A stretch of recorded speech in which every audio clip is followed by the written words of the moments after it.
Hello India, welcome back to your channel पाठशाला।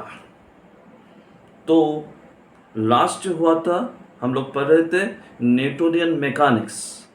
आज भी न्यूटोनियन मैकेनिक्स पढ़ेंगे हम लोग। न्यूटोनियन मैकेनिक्स जो है उसका नेक्स्ट पार्ट जो है हम लोग पढ़ने जा रहे हैं फ्रिक्शन यानी कि घर्षण बल पढ़ने जा रहे हैं। तुम साइकिल चलाते हो या फिर चलाती हो ऑन द फ्लोर ना। तो वहाँ पर क्या है, वहाँ पर रोलिंग फ्रिक्शन है। तुम जब स्याही से अपने पेन से जब लिखते हो कागज के ऊपर, वहाँ पर भी क्या है, फ्रिक्शन है। वहाँ पर क्या है, भगवान जो है वो है फ्रिक्शन के चलते ही सबका एग्जिस्टेंस है। तो फ्रिक्शन जो है, फ्रिक्शन एक तरह का एक्सटर्नल फोर्स है, बाहरी फोर्स है, ठीक ना। इस बाहरी फोर्स जो है इसके बारे में आज हम लोग जानेंगे।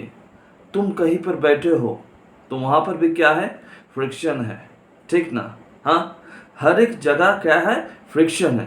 फ्रिक्शन जैसे अच्छा करता है, फ्रिक्शन की कुछ बुराई दिख भी है। क्या है, फ्रिक्शन के चलते कई जो फ्लोर है या फिर जो सरफेस है, सरफेस का टेम्परेचर बढ़ता है, ठीक ना। हाँ, और यहाँ पर जो करंट का वायर है उसके थ्रू में जो इलेक्ट्रॉन्स जाता है, तो वहाँ पर क्या है, वहाँ पर कलीशन होता है, ठीक ना। कलीशन के चलते वहाँ पर क्या होता है, टेम्परेचर इंक्रीज होता है। तो आज हम लोग क्या पढ़ेंगे, आज हम लोग पढ़ेंगे फ्रिक्शन। तो लिख लेते हैं फ्रिक्शन। फ्रिक्शन तो पहले जानेंगे व्हाट इज फ्रिक्शन। फ्रिक्शन क्या है, फ्रिक्शन क्या है। ये एक फ्लोर है, उसके ऊपर एक गो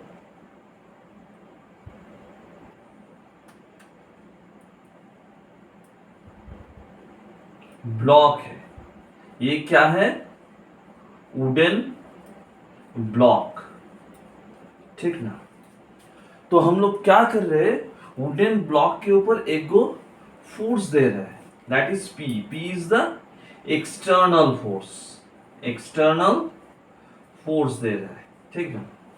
और नीचे की तरफ जो काम कर रहा है दैट इज mg। और किसी भी ऑब्जेक्ट को किसी भी फ्लोर के ऊपर रखो तो वहां पर क्या एक्ट करेगा, mg। तो mg के चलते वहां पर थोड़ा सा डिफॉर्मेशन होगा, ठीक ना। हाथ जो है ये पकड़ लो कि प्लेन है, ठीक ना, उसके ऊपर इसको रख दिए, कोई भारी वस्तु जो है उसको इसके ऊपर रख दिए, तो there should be a bending. अगर बेंडिंग हो गया, अगर डिफॉर्मेशन हो गया, तो वहां पर क्या आएगा, नॉर्मल रिएक्शनल फोर्स। याद है ना। तो यहां पर क्या आएगा, नॉर्मल रिएक्शनल फोर्स। अभी देखो, इसको इस तरफ हम ठेल रहे हैं ऐसे करके, लेकिन मूव नहीं हो रहा, ऐसे करके ठेल रहे हैं। तो वो क्यों मूव नहीं हो रहा है, तो ऐसे करके तो हम लोग फोर्स अप्लाई कर रहे हैं, एक्सटर्नल फोर्स, ऐसे करके। तो जिस तरफ हम बॉडी जो है उसको मूव करवाने की प्रयास कर रहे हैं, उसके उल्टा तरफ जो काम कर रहा है दैट इज फ्रिक्शनल फोर्स। अभी जो फ्रिक्शनल फोर्स है वो कहाँ काम करता है, इसके बारे में जानना है। दोनों देखो, ये एक गो यहां पर इसका सरफेस है और जिस फ्लोर में रखा हुआ है ये फ्लोर का सरफेस है, ठीक ना। तो जो सरफेस इसका और फ्लोर का सरफेस जो है उसको हम क्या कहेंगे, कॉन्टैक्ट सरफेसेस। तो वहां पर कॉन्टैक्ट सरफेसेस है। कॉन्टैक्ट सरफेस में क्या करने चाह रहे हैं, रिलेटिव मोशन क्रिएट करने जा रहे हैं। तो अगर रिलेटिव मोशन को क्रिएट करने जा रहे हैं, जिस तरफ करने जा रहे हैं उसके उल्टा तरफ कौन आएगा, सबका प्रभु जी बाबा, फ्रिक्शन। हुआ ना, समझ में आया ना। अभी चलो, ये जो फ्रिक्शन है ये तो समझ ले कि इसके लिए फ्रिक्शन आ रहा है, लेकिन घर्षण जो है इसका कारण क्या है, भौतिक विज्ञान में इसका पूरा चर्चा किया गया है। पकड़ लो, कोई सरफेस है, ठीक ना। हम लोग कैसे देख रहे हैं, सरफेस को प्लेन देख रहे हैं, लेकिन एक्चुअली माइक्रोस्कोपिक लेवल में सरफेस ऐसे दिखता है, ठीक ना। उसके ऊपर और एक को बॉडी ऐसे करके रखा हुआ है, ठीक ना। तो यहां पर देखो ये टिप पॉइंट ऑफ कांटेक्ट है, दोनों सरफेस जो है उसका टिप पॉइंट ऑफ कांटेक्ट है। इसका रेशियो कितना होता है 1:10⁻14, मतलब 10⁻14 जो है उसमें एक को कांटेक्ट होता है। बाप रे, यहां पर क्या होता है, यहां पर क्या है, यहां पर सब मॉलिक्यूल्स बाबा है और नीचे क्या है, यहां पर भी मॉलिक्यूल्स बाबा है, ठीक ना। तो दोनों अगर अलग हुआ मटेरियल तो दोनों के बीच में क्या होगा, गम लगेगा, गम एडेसिव, ठीक ना। तो दोनों के बीच में जो फोर्स काम कर रहा है दैट इज एडेसिव फोर्स, ठीक ना। अभी तो एडेसिव फोर्स काम कर रहा है तो वो उसके साथ दब गया, मतलब वहां पर क्या हुआ, कोल्ड वेल्डिंग हो गया, कोल्ड वेल्डिंग हो गया। तो इसको उसके ऊपर सरफेस से अगर मूव करवाना चाहे तो कोल्ड वेल्डिंग जो है उसको तोड़ना है। तो कोल्ड वेल्डिंग को जब हम तोड़ रहे हैं उसी टाइम क्या तैयार हो रहा है, फ्रिक्शनल फोर्स। समझ में आया ना, हाँ। तो कोल्ड वेल्डिंग को तोड़ रहे हैं तभी frictional force comes into play. आया समझ में। चलो नेक्स्ट जो है, नेक्स्ट है ये बंदर है, ये बंदर जो है ये ऐसे बैठ के केला खा रहा है, ठीक ना। ऐसे करके केला खा रहा है, देखो केला है, ये दोनों आंख है, ये बंदर है, ठीक ना। हम पीछे से क्या कर रहे हैं, उसके ऊपर फोर्स दे रहे हैं। एक कैसा फोर्स है, ये एक्सटर्नल फोर्स, इसको पी पकड़ लो, एक्सटर्नल फोर्स है, ये एक्सटर्नल फोर्स है, ठीक ना। तो इस तरफ ये मूव करना चाहेगा, tending to move, tending to move. लेकिन फ्रिक्शनल फोर्स जो है इस किसकी तरफ काम करेगा, उसके उल्टा तरफ। तो एफ जो है दैट इज फ्रिक्शनल फोर्स, ठीक ना। अभी जो बंदर है ये किस कंडीशन में है, स्टैटिक, यानी कि अस्थिर है, स्टैटिक है। तो स्टैटिक अगर है तो वहां पर जो फ्रिक्शनल फोर्स काम कर रहा है इसको इस तरह मूव करवाने की प्रयास चल रहा है, तो उसके उल्टा तरफ जो फ्रिक्शनल फोर्स काम कर रहा है that is static friction, that is static friction, ठीक ना। ये स्टैटिक फ्रिक्शन जो आया उसके बाद हमारा ध्यान में आया कि स्टैटिक फ्रिक्शन को हम बढ़ाते जाए, चलो बंदर चलो, चलो बंदर चलो, आगे बढ़ो। एक टाइम जब आएगा बंदर आगे बढ़ेगा और देश का उन्नति करेगा। तो बंदर जिस टाइम में आगे बढ़ता है उसके आगे वाला जो टाइम है वहां पर जो स्टैटिक फ्रिक्शन आएगा ना उसको हम लोग क्या कहेंगे, दैट स्टैटिक फ्रिक्शन जो है is called the limiting friction, limiting friction. तो वहां पर जो है ना स्टैटिक फ्रिक्शन सबसे ज्यादा होता है, एकदम ज्यादा। बंदर सह नहीं पाता है, पीछे से आदमी उसको धकेलता है। कविता हो गया। चलो अभी स्टैटिक फ्रिक्शन को चलते खत्म हो गया, लिमिटिंग फ्रिक्शन आया, वो बंदर चलने लगा, आगे बढ़ने लगा। तो आगे अगर बढ़ेगा बंदर अगर आगे बढ़ेगा there should be the motion, वहां पर क्या आएगा, गति आएगा।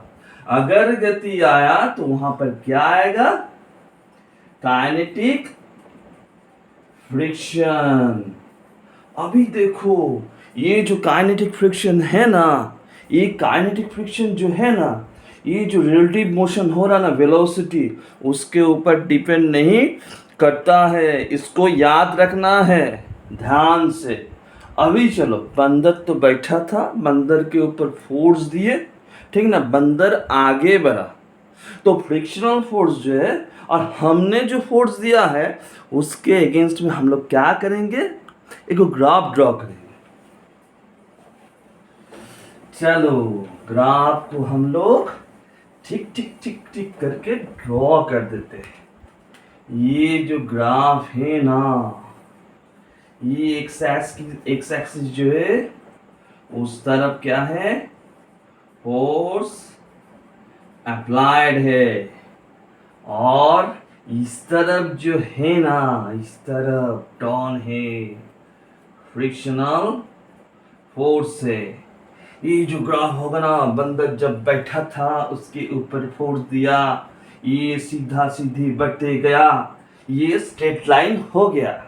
लिमिटिंग फोर्स, लिमिटिंग को पहुंचा, ये थोड़ा सा मुड़ गया, उसके बाद एक्स एक्सिस के साथ पैरेलल हो गया। समझ में आया ना? बंदर जब बैठा था, बंदर के ऊपर फोर्स दिया तो फ्रिक्शनल फोर्स और अप्लाइड फोर्स जो है वो एकदम डायरेक्ट स्ट्रेट लाइन हो गया। लिमिटिंग में पहुंचा जब थोड़ा सा मुड़ गया, और जो आया वो एक्स एक्सिस के साथ पैरेलल हो गया। तो इस पोर्शन जो है that is static, static friction, static friction. और यहां पर जो पीक में पहुंचा ये हो गया लिमिटिंग फ्रिक्शन, लिमिटिंग फ्रिक्शन। ये आगे जो बढ़ा ये हो गया काइनेटिक फ्रिक्शन। देखो इसको याद रखना है, भूल नहीं जाना है, परीक्षा में लिखना है। चलो नेक्स्ट, ये तो समझ में आ गया। तो यहां पर जो है ना, एक लिख देते हैं कि स्टैटिक फ्रिक्शन जो है ना, ये ग्रेटर देन क्या होता है, काइनेटिक फ्रिक्शन होता है। हाँ, अभी जो काइनेटिक फ्रिक्शन है उसका लॉ है, और स्टैटिक फ्रिक्शन जो है उसका भी लॉ है। चलो सीख लेते हैं।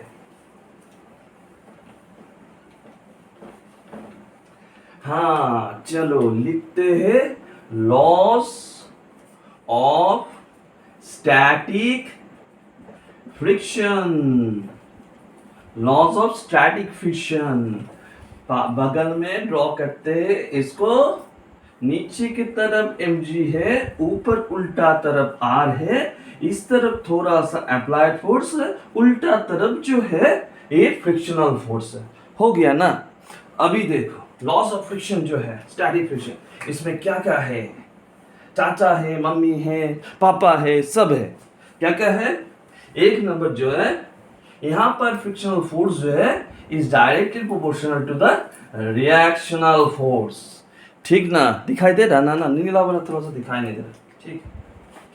दो नंबर जो है, दो नंबर क्या है, दो नंबर है कि ये स्टैटिक फ्रिक्शन जो है ये एरिया ऑफ अपैरेंट कांटेक्ट जो है, अपैरेंट कांटेक्ट जो है इससे इंडिपेंडेंट है। क्या है? इससे इंडिपेंडेंट है। लेकिन जिस तरफ फोर्स है उसके उल्टा तरफ क्या है, फ्रिक्शनल फोर्स है। और 4 नंबर में क्या लिखेंगे, नेचर ऑफ फ्लोर या फिर nature of the contact surface. हम चले, राजा चले बाजार लेके थैला हाथों में, वो चले सूखा रास्ता में, बारिश हुआ झमझम, राजा गया गिरधराम। क्यों गया? क्यों गया? वहाँ पर देखो, वहाँ पर जो है ना रास्ता जो है, रास्ता प्लेन था, सूखा हुआ था, लेकिन बारिश गिरा झमझम, मतलब वहाँ पर क्या हुआ, वहाँ पर रास्ता जो है, रास्ता भीग गया। रास्ता अगर भीगा वहाँ पर तो फ्रिक्शनल फोर्स जो है वो गया घटा। तो घाटा अगर हो गया फ्रिक्शनल फोर्स, राजा जैसे चल रहा था वैसे ही चल रहा था, लेकिन राजा का बुद्धि में फ्रिक्शन नहीं था, उसीलिए वो गिरा धड़ाम। आया ना समझ में? चलो उसके बाद जो सीखेंगे coefficient of static friction, coefficient of static friction. Coefficient of static friction जो है ना, देखो एकदम फ्लोर के ऊपर रखा है बक्सा, ये अनजाने में नीचे दे रहा है अपना गुस्सा। गुस्सा क्या है? mg। तो नीचे वाला जो भी है वो भी हो रहा गुस्सा, उसके क्या मिला हम लोग को? रिएक्शनल फोर्स मिल गया। इस तरफ थोड़ा सा फोर्स था लेकिन ये अटक गया, किसकी वजह से? फ्रिक्शनल फोर्स की वजह से।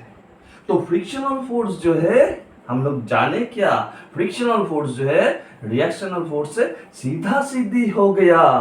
That is frictional force is directly proportional to the R. अभी देखो इसको उठाना है तो लाना है एक कांस्टेंट, इसको लिखेंगे म्यू एस, तो बाद में लिखेंगे आर। तो यहां पर जो आएगा mu S equals to F by R, मिला ना? तो म्यू एस जो है ना, mu s is the coefficient of the static friction. तो coefficient of static friction is the ratio of the frictional force to the reactional force. एकदम easy. अगर हम लोग काइनेटिक ले लेते हैं, coefficient of kinetic friction, coefficient of kinetic friction अगर ले लेते हैं हम लोग, तो लिखेंगे यहां पर म्यू के इक्वल्स टू एफ के बाय आर। एफ के क्या है? काइनेटिक है। एफ क्या है? स्टैटिक है, स्टैटिक फ्रिक्शनल फोर्स है। यहां पर देखिए हम लोग आगे क्या था वहां पर? F is greater than F के। तो यहां पर हम लोग लिखेंगे, क्या लिखेंगे? Mu K into R greater than mu S into R. R R cut गया, गलत लिखे, क्या लिखे? एफ। एफ क्या लिखेंगे? Mu S into R greater than क्या होगा? Mu K into R. R R cut गया तो म्यू एस हो गया म्यू के से ज्यादा इस बार, ठीक ना? तो कोएफिशिएंट ऑफ स्टैटिक फ्रिक्शन जो है वो kinetic friction, coefficient of kinetic friction जो है उससे हमेशा ज्यादा हो गया। अभी देखो कोएफिशिएंट जो स्टैटिक फ्रिक्शन है, दोनों भौतिक राशि जो है उसका रेशियो है, और दोनों भौतिक राशि जो है ये सेम है, समान है। अगर दोनों हो गया समान, नहीं मिलेगा यूनिट। हरे राम, वरना चलो अभी देखो हम लोग क्या सीखेंगे? हम लोग सीखेंगे फ्रिक्शन। क्या लिखेंगे यहां पर? लिखेंगे एंगल ऑफ फ्रिक्शन।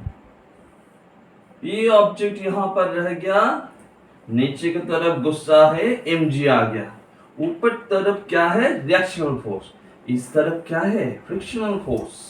ये जो फ्रिक्शनल फोर्स है, ये जो रिएक्शनल फोर्स है, इसके बीच जाएगा हम लोगों का रिजल्टेंट फोर्स, ठीक ना? अभी रिजल्टेंट फोर्स जो है, हाँ, अगल बगल में दोनों पड़ोसी है, लेकिन ये एफ आर जो है आर के साथ बनाया एंगल, ये आर के साथ जो बनाया angle, that is called the angle of friction. आया ना समझ में?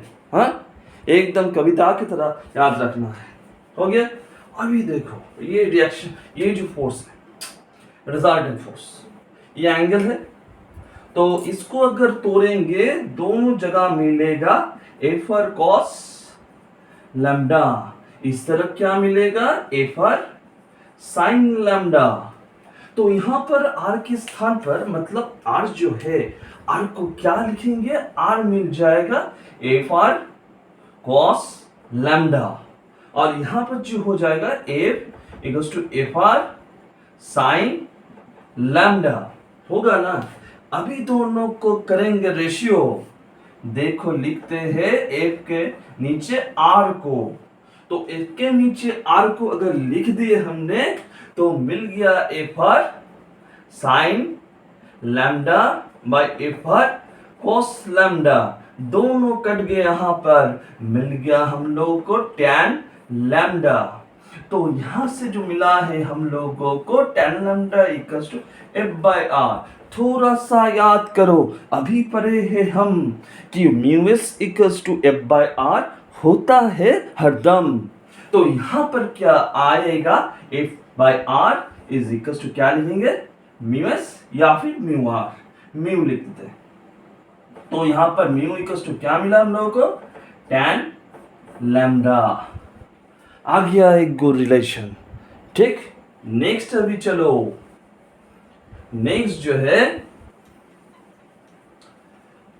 हम लोग सीखेंगे angle of repose, angle of repose, ठीक ना।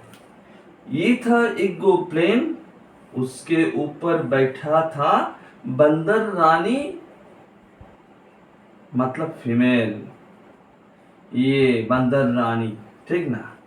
यहाँ पर जो एंगल है ये है थीटा। थीटा जब होगा उससे अगर थोड़ा सा बढ़ेगा तो बंदर रानी नीचे को आएगा, वह ना, समझ में आया ना। ये है प्लेन, बैठा है बंदर रानी यानी कि फीमेल। ये एंगल जो है ये थोड़ा सा बढ़ेगा तो बंदर रानी नीचे आएगा, तो that angle is called the angle of repose. अभी बंदर रानी जो है इसका मास कितना है, एम है, तो इसका वेट जो है नीचे की तरफ है। यहां पर जो बनेगा ये अगर थीटा हुआ तो ये भी होगा थीटा, इस तरफ क्या आएगा, mg cos थीटा, और उसके ठीक 90 डिग्री में मिल जाएगा साइन थीटा, मिल गया साइन थीटा, ठीक ना। अभी देखो वो नीचे आ रहे थे तो उल्टा तरफ कौन है, फ्रिक्शनल फोर्स है, और ये जो प्लेन है उसके परपेंडिकुलर में कौन है, रिएक्शनल फोर्स है। समझ में आ गया। अभी बंदर रानी बड़ी सियाने बैठे हैं प्लेन पर, इधर उधर ना जाए पाने पाए, क्योंकि देयर इज इक्विलिब्रियम ना। चलो इक्विलिब्रियम जो है इसमें क्या होगा, कैसे होगा, R is equals to mg cos theta, और यहां पर जो है frictional force F is equals to क्या लिखेंगे, mg sin थीटा। तो फिर से करेंगे हम रेशियो, तो क्या मिलेगा, mg sin थीटा बाय नीचे क्या लिखेंगे, mg cos थीटा, mg तो कट गया, तो मिल गया हम लोगों को tan थीटा। तो tan थीटा जो है that is equals to f by r, और ये f बाय r मतलब म्यू। हाँ, बिल्ली रानी भरी सयानी, म्यू जो है, म्यू है कोएफिशिएंट ऑफ फ्रिक्शन, तो म्यू इक्वल्स टू क्या मिला, tan थीटा। फिर से करो, थोड़ा सा याद आ रहा है ना, एंगल ऑफ फ्रिक्शन का एक झलक। तो एंगल ऑफ फ्रिक्शन जो है वहां पर क्या था, mu equals to tan lambda था, तो वहां पर हम लोग अगर दोनों सेम हो गया तो मिल जाएगा tan theta equals to tan lambda. तो थीटा इक्वल्स टू क्या हो गया, lambda. Angle of friction and angle of repose same है। कोई बोला कि यहां पर जो है एंगल ये 30 डिग्री है, तो एंगल ऑफ फ्रिक्शन कितना होगा, झट से मिला उत्तर, क्या मिला, 30 डिग्री। तो आज के लिए इतना ही। झटपट खोलो मोबाइल, देखो मेरा चैनल, और जल्दी से करो सब्सक्राइब, लाइक करना मत भूलना, क्योंकि नोटिफिकेशन नहीं मिलेगा। तो गुड बाय।